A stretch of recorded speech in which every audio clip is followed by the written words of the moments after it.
Hi friends మన బెంగళూరులో electronic సిటీకి దగ్గరలో ఉన్న వసు రోడ్లో జాతర జరుగుతుంది ఫ్రెండ్స్.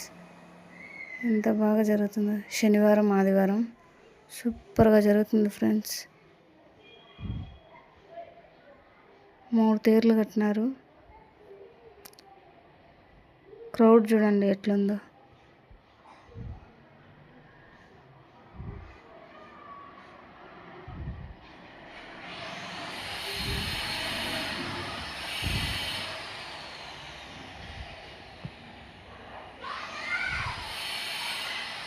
నచ్చితే ఒక లైక్ చేసి సబ్స్క్రైబ్ చేయండి ఫ్రెండ్స్, ప్లీజ్.